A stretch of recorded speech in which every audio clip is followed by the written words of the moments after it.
Hello friends, this is Sar Kashyap and welcome back to Percham. In last class, we discussed MCQs based on financial intermediaries.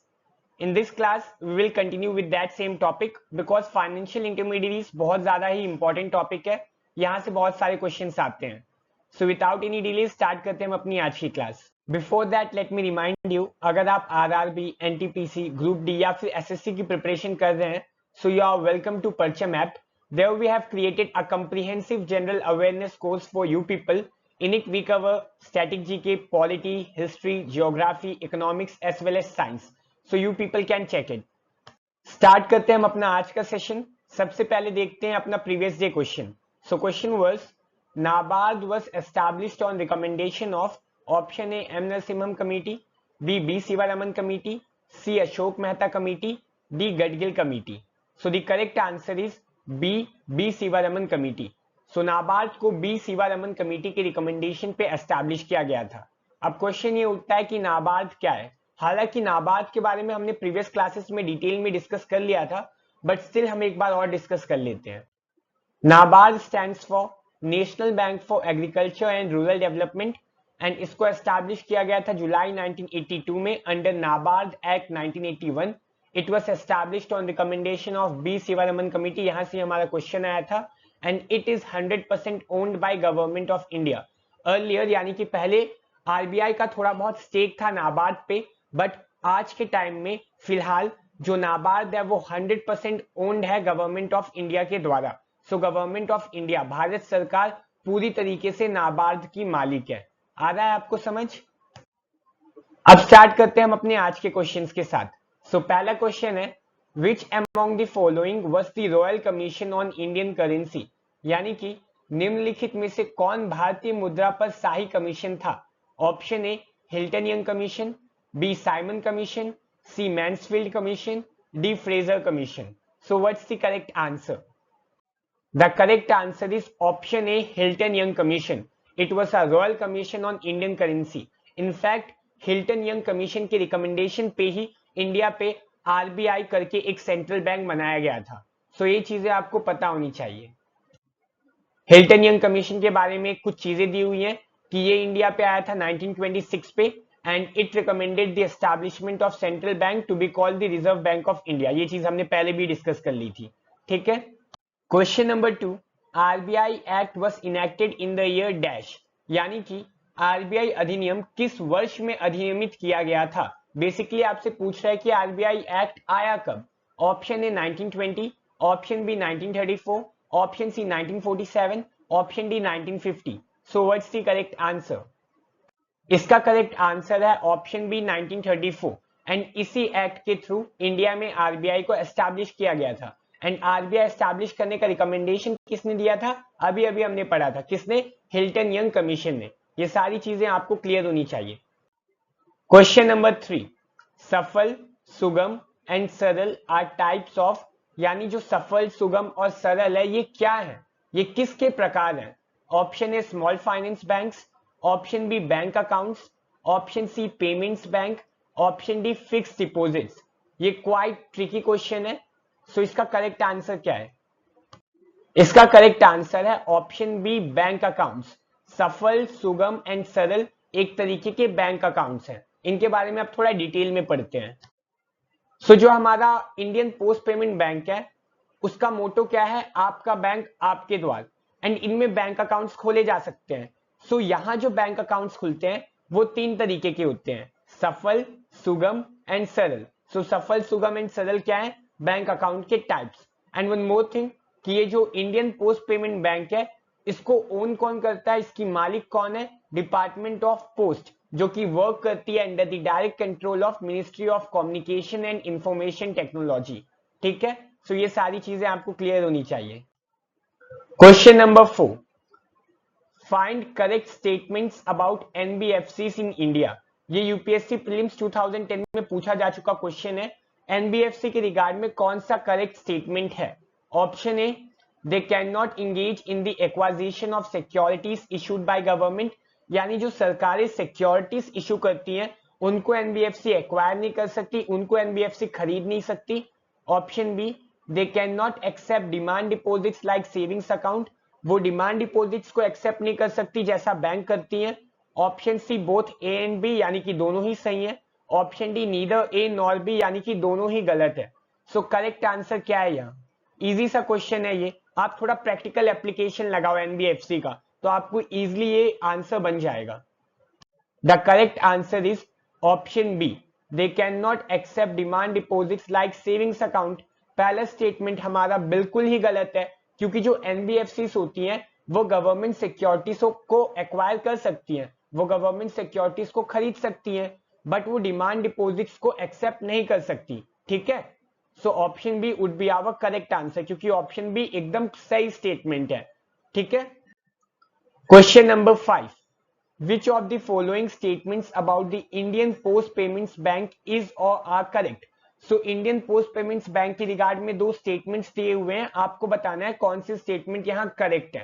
पहला, it is owned by ministry of communication and information technology, यानी कि उसका जो मालिक है वो ministry of communication and information technology है।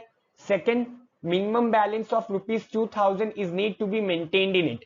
सो जो इंडियन पोस्ट पेमेंट्स बैंक में आप अकाउंट्स खुलवाते हो उनमें कम से कम 2000 का मिनिमम बैलेंस मेंटेन करके रखना पड़ेगा। सो कौन से स्टेटमेंट्स यहाँ सही हैं? Option A 1 only, B 2 only, C both 1 and 2, D neither 1 nor 2. So what's the correct answer? The correct answer is option A 1 only. पहला स्टेटमेंट तो हमारा बिल्कुल सही है, अभी अभी पढ़ा था इसके बारे में कि इंडियन पोस्ट पेमेंट्स बैंक की मालिक कौन होती है? Ministry of communication and information technology, है ना। But Indian post payments bank में जो अकाउंट्स खुलते हैं वहां आपको मिनिमम बैलेंस मेंटेन करने की जरूरत नहीं होती। एक भी अगर आप जीरो बैलेंस से भी अकाउंट खोल सकते हो, आपको मिनिमम बैलेंस मेंटेन रखने की जरूरत नहीं होती। सो सेकंड स्टेटमेंट हमारा गलत है। सो यहां पूछा था कौन सा स्टेटमेंट सही है, so option A 1 only would be our correct answer. आई समझ? सो ये इंडियन पोस्ट पेमेंट बैंक के बारे में थोड़ी बहुत और डिटेल है कि यहाँ अकाउंट्स ओपन किए जा सकते हैं जीरो बैलेंस के साथ, यहाँ कोई मिनिमम बैलेंस रिक्वायर्ड नहीं होता, एंड यहाँ जो कस्टमर की मिनिमम एज होती है वो कितनी होती है? 10 साल। ठीक है, question number 6, who among the following played a pivotal role in establishment of bank of Baroda, यानी कि निम्नलिखित में से किसने बैंक ऑफ बड़ौदा की स्थापना में महत्वपूर्ण भूमिका निभाई? चार ऑप्शन है आपके पास। Option A Maharaja Sayajirao Gaekwad 3, B Mahatma Gandhi, C Lala Lajpat Rai, D Lal Bahadur Shastri. तो किन्होंने एक महत्वपूर्ण भूमिका निभाई थी बैंक ऑफ बड़ौदा को एस्टैब्लिश करने में, वो आपको बताना है। ठीक है, the correct answer is option A Maharaja Sayajirao Gaekwad 3। ये बड़ौदा के राजा थे और इन्होंने ही बैंक ऑफ बड़ौदा के एस्टैब्लिशमेंट में एक पिवोटल रोल प्ले किया था। तो ये सारी चीजें आपको क्लियर होनी चाहिए। सो प्री इंडिपेंडेंस में 1908 में बैंक ऑफ बड़ौदा को एस्टैब्लिश किया गया था बाय महाराजा सयाजीराव गायकवाड़ 3 एंड ये उनकी इमेज है। ठीक है, एंड आज bank of Baroda one of the public sector bank है इंडिया का। Question number 7, which among the following is said to be first bank of India, निम्नलिखित में से किसे भारत का पहला बैंक कहा जाता है? Option A bank of Baroda, option B bank of Hindustan, option C state bank of India, option D Punjab national bank. So किसे भारत का पहला बैंक कहा जाता है या फिर पहला बैंक माना जाता है? सो करेक्ट आंसर क्या है इसका? The correct answer is option B bank of Hindustan. अब समझते हैं क्यों। सो ये जो हमारा बैंक ऑफ हिंदुस्तान था वो आया प्रोमिनेंट रोल में अपने 1770 में, और इसको एस्टैब्लिश किया गया था कलकत्ता में 1806 से 1842 के बीच। फिर 3 प्रेसिडेंसी बैंक्स बनते हैं, बंगाल, बॉम्बे एंड मद्रास में। फिर ये तीनों कंबाइन होकर बन जाते हैं इंपीरियल बैंक ऑफ इंडिया, और यही इंपीरियल बैंक ऑफ इंडिया आगे चल के बनता है स्टेट बैंक ऑफ इंडिया। ठीक है, फिर 1894 में बनता है पंजाब नेशनल बैंक, जिसमें पिवोटल रोल प्ले किया था लाला लजपत राय ने, एंड लेटर ऑन 1908 में बनता है हमारा बैंक ऑफ बड़ौदा, जो कि एस्टैब्लिश किया गया था सयाजी राव गायकवाड़ 3 द्वारा। सो जो पहला बैंक था इंडिया का वो था बैंक ऑफ हिंदुस्तान, जो कि आया था रोल में 1770 में, और एस्टैब्लिश कहाँ हुआ था? कलकत्ता में। आ रही है आपको आ रही है ये बात समझ? ठीक है, question number 8, the first headquarter of RBI was located at, यानी जो आरबीआई है हमारा उसका पहला मुख्यालय कहाँ स्थित था? आज का जो प्रेजेंट डे हेडक्वार्टर है वो है मुंबई में, बट पहला हेडक्वार्टर आरबीआई का कहाँ था? Option A Delhi, option B Chennai, option C Mumbai, option D Kolkata. So first headquarter RBI का कहां था? The correct answer is option D Kolkata. So जब आरबीआई को एस्टैब्लिश किया गया था तब उसका पहला हेडक्वार्टर कोलकाता था एंड लेटर ऑन उसका हेडक्वार्टर शिफ्ट करके बॉम्बे कर दिया गया, यानी कि प्रेजेंट डे मुंबई में उसका हेडक्वार्टर शिफ्ट कर दिया गया। ठीक है, सो ये थोड़ी बहुत इंफॉर्मेशन है कि आरबीआई के 4 रीजनल ऑफिसेस हैं, दिल्ली में है, कोलकाता में है, चेन्नई में है, मुंबई में है। मुंबई में उसका हेडक्वार्टर है। पहला हेडक्वार्टर आरबीआई का कोलकाता में था, बट इन 1937 जो हेडक्वार्टर था कोलकाता से शिफ्ट हो जाता है मुंबई में, यानी कि मायानगरी में। ठीक है, question number 9, consider the following statements. पहला, banking regulation act was enacted in the year 1950। So जो बैंकिंग रेगुलेशन एक्ट है वो 1950 में आया। Second, majority of bad loans are in public sector banks.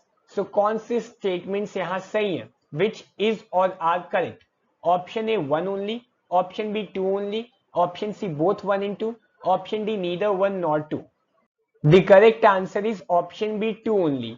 पहला स्टेटमेंट हमारा यहाँ बिल्कुल गलत है, क्योंकि जो बैंकिंग रेगुलेशन एक्ट है उसको इनेक्ट 1950 में नहीं किया गया था, it was enacted in the year 1949। सो पहला स्टेटमेंट हमारा गलत हो गया। दूसरा स्टेटमेंट हमारा बिल्कुल सही है, क्योंकि जो मेजॉरिटी ऑफ बैड लोन्स है हमारे देश में वो कहाँ पाए जाते हैं? पब्लिक सेक्टर बैंक्स में।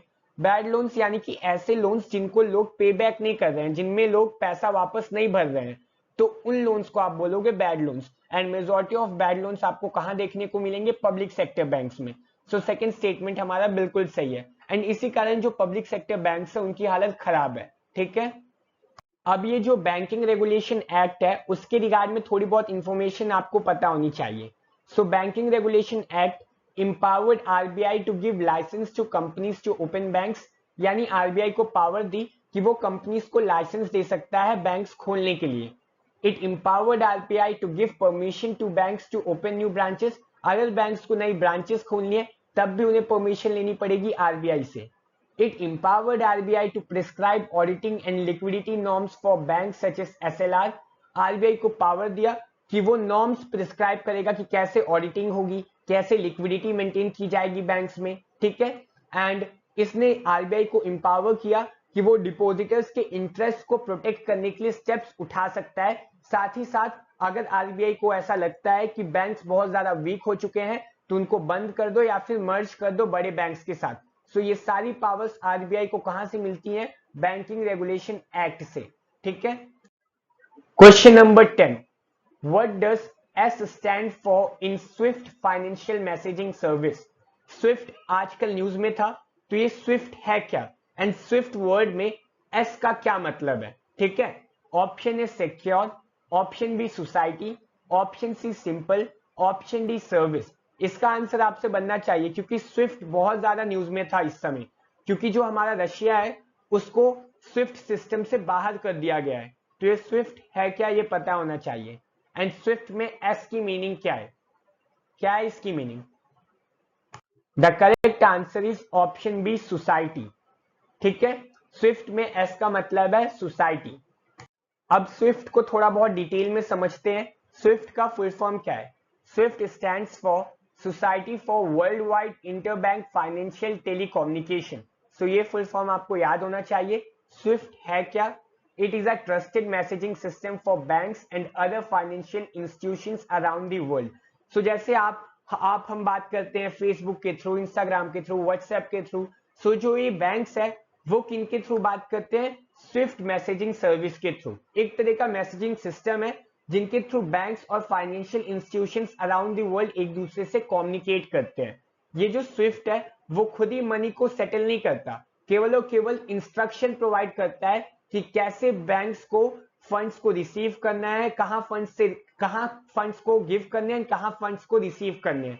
ये केवल और केवल इंस्ट्रक्शन देता है, खुद मनी को सेटल नहीं करता। ये नोट आपको करना है। ठीक है, question number 11, which of the following is the regulator of the credit rating agencies in India. कुछ क्रेडिट रेटिंग एजेंसीज होती हैं जो हमें बताती है कि हमारी क्रेडिट कैसी है, जैसे क्राइसिल हो गई, सीबिल हो गई। तो उन क्रेडिट रेटिंग एजेंसीज को इंडिया में रेगुलेट कौन करता है? Option A RBI, option B SBI, option C SIDBI, option D SEBI. So what's the correct answer? इसका सही आंसर है सेबी। सेबी यानी कि securities and exchange board of India is responsible for regulating credit rating agencies in India. ठीक है। Question number 12, who was the first governor of RBI? RBI के पहले governor कौन थे? Option A C D Deshmukh, option B Osborne Smith, option C Shaktikanta Das, option D Alexander read.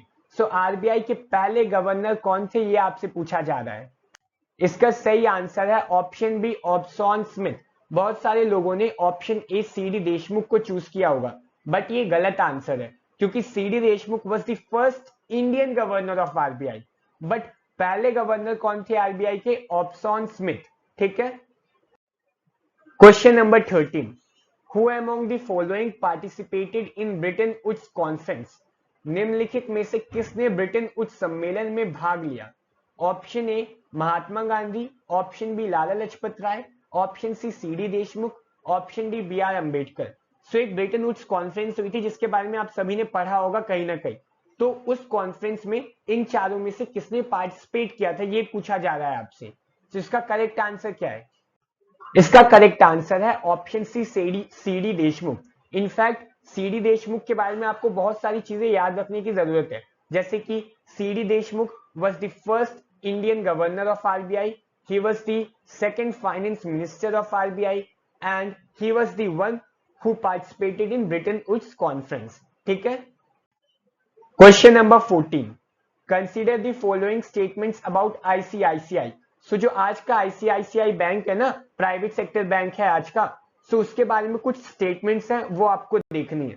पहला, it was set up in 1955 by government of India and World Bank, यानी कि इसको 1955 में set up किया गया था government of India and World Bank द्वारा। Second, it later on became a private sector bank, बाद में जाके ये एक प्राइवेट सेक्टर बैंक बन गया। सो कौन से स्टेटमेंट्स यहाँ आईसीआईसीआई के रिगार्ड में सही है? Which is or are correct? Option A 1 only, option B 2 only, option C both 1 and 2, option D neither 1 nor 2। So यहाँ जो करेक्ट आंसर है वो है ऑप्शन सी बोथ 1 and 2, यानी कि दोनों के दोनों स्टेटमेंट हमारे सही हैं। आईसीआईसीआई बैंक जो है उसको 1955 में सेटअप किया गया था भारत सरकार और वर्ल्ड बैंक द्वारा, एंड लेटर ऑन ये एक प्राइवेट सेक्टर बैंक बन जाता है। आईसीआईसीआई का फुल फॉर्म क्या है? Industrial credit and investment corporation of India, and आज इंडिया का one of the major bank बन चुका है। ठीक है। Question number 15, which among the following is not a all India financial institution? यानी कि निम्नलिखित में से कौन अखिल भारतीय वित्त संस्थान नहीं है? Option A SEBI, option B EXIM, option C NHB, option D NABARD. So इन चारों में से कौन सा एक ऑल इंडिया फाइनेंशियल इंस्टीट्यूशन नहीं है यह आपसे पूछा जा रहा है। सो इसका करेक्ट आंसर है ऑप्शन ए सेबी, क्योंकि सेबी क्या है? सेबी एक रेगुलेटर है। सेबी का फुल फॉर्म क्या है? Securities and exchange board of India. SEBI financial market को रेगुलेट करता है। बट बात जहां तक हम करें एक्जिम की, एनएचबी की, नाबार्ड की, तो ये सारे क्या है? All India financial institution. All India financial institutions India में 4 हैं। पहला है एक्जिम, एक्जिम यानी कि export and import bank. NABARD यानी कि national bank for agriculture and rural development. तीसरा है एनएचबी यानी कि नेशनल हाउसिंग बैंक, एंड चौथा है सिडबी यानी कि small industries development bank of India. And SIDBI was the last all India financial institution of India, and SIDBI को सेटअप किया गया था 1990 में। इससे पहले 1988 में नेशनल हाउसिंग बैंक को सेटअप किया गया, उससे पहले नाबार्ड को, एंड सबसे पहले सेटअप किया गया था एक्जिम बैंक। ठीक है। एक्जिम यानी कि export and import bank of India. ठीक है। Question number 16, which of the following grants or grant direct assistance to rural households? ये यूपीएससी प्रीलिम्स 2013 का क्वेश्चन है। पूछा जा रहा है कि जो रूरल हाउसहोल्ड्स होते हैं उनको डायरेक्ट असिस्टेंस कौन प्रोवाइड करता है? ऑप्शन पहला regional rural bank, second NABARD, third land development bank. So इन तीनों में से डायरेक्ट असिस्टेंस कौन प्रोवाइड करता है रूरल हाउसहोल्ड को? Option A 1 and 2 only, B 2 only, C 1 and 3 only, D 1, 2 and 3 यानी कि all of the above. So ये थोड़ा ट्रिकी क्वेश्चन है, ये थोड़ा हार्ड क्वेश्चन है, बट आप थोड़ा बहुत लॉजिक लगा लोगे तब भी ये क्वेश्चन बन जाएगा आपसे। सो लेट्स सी बनता है कि नहीं आपसे। इसका करेक्ट आंसर है ऑप्शन सी 1 एंड 3, क्योंकि जो रीजनल रूरल बैंक है और लैंड डेवलपमेंट बैंक है ये डायरेक्ट असिस्टेंस प्रोवाइड करते हैं रूरल हाउस होल्ड्स को। बट जहां तक बात है नाबार्ड की, नाबार्ड यानी कि national bank of agriculture and rural development, ये डायरेक्टली रूरल हाउस होल्ड्स को असिस्ट नहीं करता, वो कुछ इंस्टीट्यूशंस के थ्रू असिस्टेंस प्रोवाइड करता है। ये चीज आपको क्लियर होनी चाहिए, ठीक है। जैसे कि जो हमारा नाबार्ड है वो सबसे पहले फंड्स प्रोवाइड करेगा स्टेट कोऑपरेटिव बैंक्स को, state cooperative banks funds provide करेंगे डिस्ट्रिक्ट सेंट्रल कोऑपरेटिव बैंक्स को, and district central cooperative banks फिर उस फंड को आगे बढ़ाएंगे प्राइमरी एग्रीकल्चर क्रेडिट सोसाइटीज को, and primary agriculture credit society से पैसा जाएगा लोगों के हाथ में। So in short NABARD directly assistance provide नहीं करता, नाबार्ड डायरेक्टली पैसा प्रोवाइड नहीं करता लोगों को। आ रही बात आपको समझ। Question number 17. Microfinance institutions were created on recommendations of, so जो microfinance institutions है हमारे देश में वो किन के recommendations पे create किए गए थे। जैसे हमारी नाबार्ड था उसको क्रिएट किया गया था बी शिवारमन कमेटी के रिकमेंडेशन पे। इन दैट सेम वे आपसे यहाँ माइक्रो फाइनेंस इंस्टीट्यूशंस के बारे में पूछ रहा है। Option A Nachiket Mor committee, B M Narasimham committee, C PG Nayak committee, D Y H Malegam committee. So correct answer क्या है?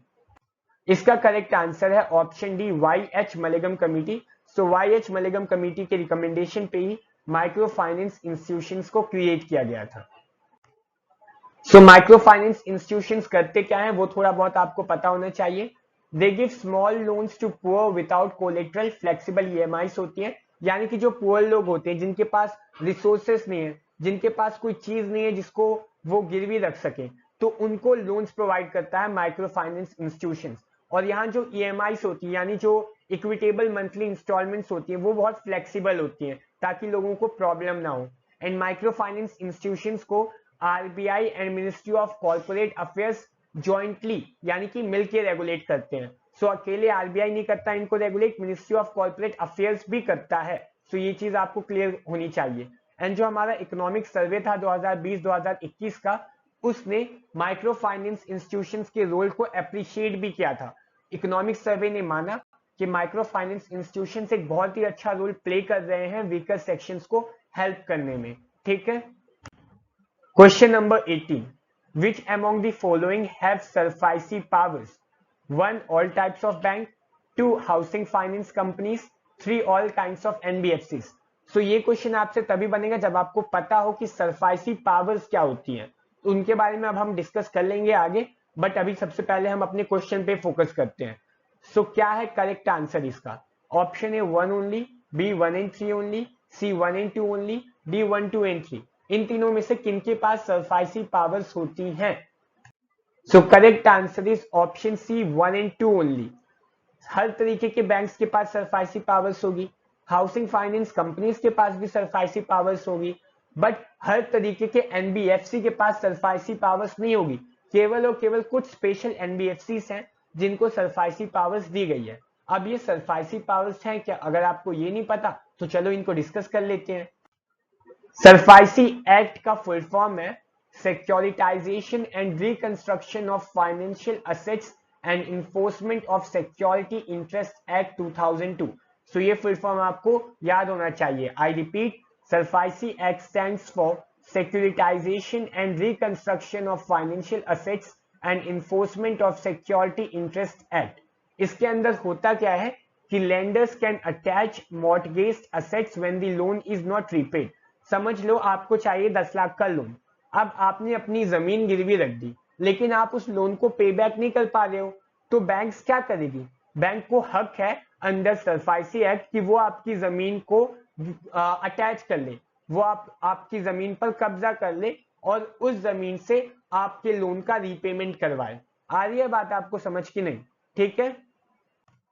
एंड जो हमारी सरफाइसी पावर्स है वो सभी एनबीएफसीज को नहीं मिलती, केवल और केवल कुछ एनबीएफसीज को मिलती हैं। अब वो कुछ एनबीएफसीज कैसी होती है? वो ऐसी एनबीएफसीज होती है जो दो कंडीशंस को साइमल्टेनियसली यानी कि एक साथ फुलफिल कर रही हो।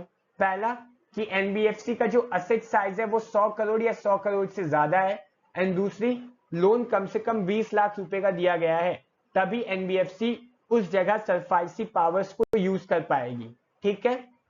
Question number 19, which ministry has the administrative control over IBBI. So जो आईबीबीआई यानी कि insolvency bankruptcy board of India, उसके ऊपर एडमिनिस्ट्रेटिव कंट्रोल किस मिनिस्ट्री का होता है, ये पूछा जा रहा है आपसे। Option A ministry of finance, option B ministry of corporate affairs, option C ministry of home affairs and option D ministry of commerce and industry. So इसका करेक्ट आंसर क्या है? इसका करेक्ट आंसर है option B ministry of corporate affairs. So जो insolvency and bankruptcy board of India है, उसके ऊपर administrative control होता है मिनिस्ट्री ऑफ कॉर्पोरेट अफेयर्स का। One more thing, ministry of corporate affairs जो है माइक्रो फाइनेंस इंस्टीट्यूशंस को भी रेगुलेट करती है।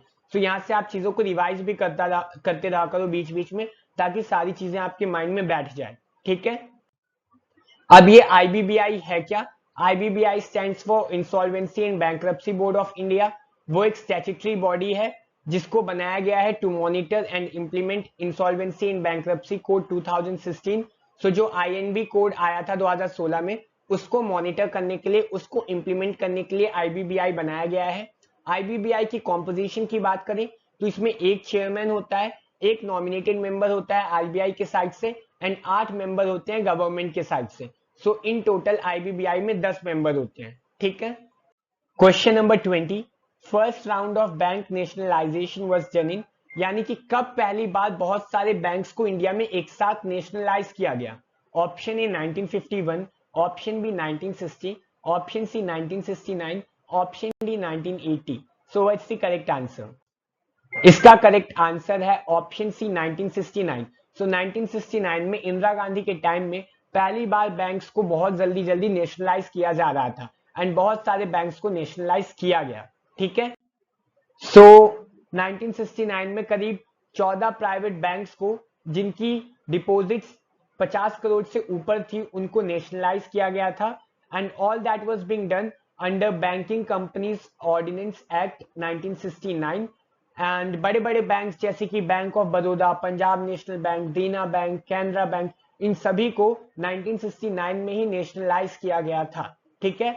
सो ये सारे फैक्ट्स आपको क्लियर होने चाहिए।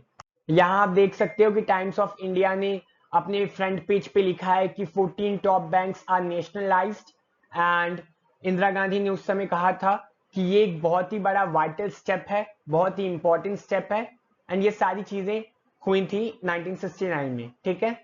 Question number 21, micro finance institutions are regulated jointly by RBI and option A NABARD, B ministry of finance, C ministry of corporate affairs, D SEBI. Easy सा क्वेश्चन है, इस चीज को हमने 2-3 बार डिस्कस कर लिया है, सो इसका आंसर आपसे बनना चाहिए। The correct answer is option C ministry of corporate affairs. Question number 22, which one of the following committee is associated with banking sector reforms in India. ये भी एक इजी सा क्वेश्चन है। निम्नलिखित में से कौन सी समिति भारत में बैंकिंग क्षेत्र के सुधारों से जुड़ी है?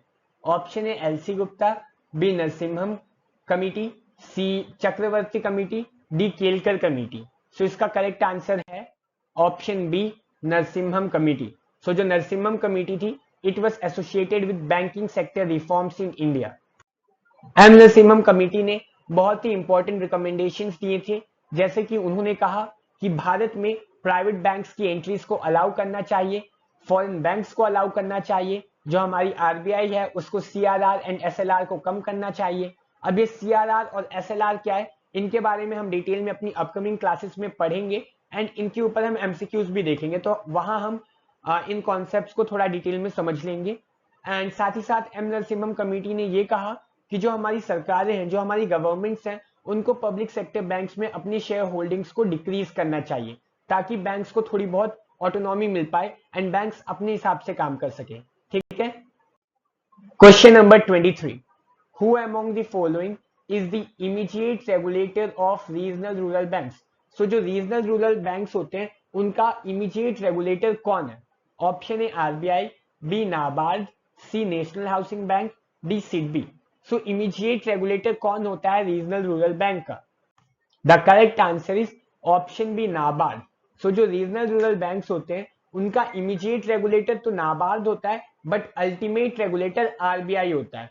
सो ये वर्ड्स का खेल है, वर्ड प्ले हो रहा है, तो आपको क्वेश्चन को अच्छे से पढ़ना है। अगर पूछा जाता अल्टीमेट रेगुलेटर कौन है, तब आपका आंसर होता आरबीआई, लेकिन यहां पूछा गया immediate regulator, so the correct answer would be option B, NABARD. So ये रीजनल रूरल बैंक्स के रिगार्ड में कुछ चीजें हैं, जैसे कि इसको बनाया गया था under RRB act 1976 on recommendations of M Narasimham committee.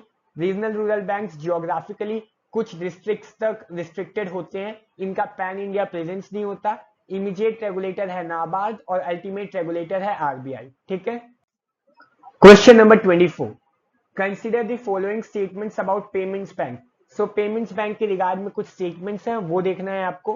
पहला, it can accept fix deposits, ये फिक्स डिपॉजिट्स एक्सेप्ट कर सकते हैं। Second, it can issue credit card, से क्रेडिट कार्ड इशू कर सकते हैं। सो कौन से स्टेटमेंट्स यहाँ सही है? Option A 1 only, B 2 only, C both 1 and 2, D neither 1 nor 2। The correct answer is option D, neither 1 nor 2, क्योंकि दोनों के दोनों स्टेटमेंट हमारे गलत हैं। Payments bank fix deposits accept नहीं कर सकते एंड पेमेंट्स बैंक लोन भी नहीं दे सकते। जब आप लोन नहीं दे सकते तो क्रेडिट कार्ड तो इश्यू ही नहीं कर पाओगे, क्योंकि क्रेडिट कार्ड तो एक तरह का लोन ही होता है ना। सो पेमेंट्स बैंक के रिगार्ड में ये दोनों के दोनों स्टेटमेंट हमारे गलत हैं। क्वेश्चन नंबर 25 एंड आज का लास्ट क्वेश्चन, एक इजी सा क्वेश्चन है ये। अगर आपने पूरी की पूरी क्लास ध्यान से पढ़ी होगी तो आपसे ये आंसर, ये क्वेश्चन जरूर बनेगा। सो क्वेश्चन नंबर 25 है, how many banks were nationalised in the year 1969। सो वर्ष 1969 में कितने बैंकों का राष्ट्रीयकरण किया गया था? Option A 6, B 10, C 14, D 20। So इसका जो भी आंसर है, do comment the answer. And इस तरीके से खत्म होती है हमारी आज की क्लास। मिलते हैं नेक्स्ट क्लास में। Till then bye bye, have a good day, take care.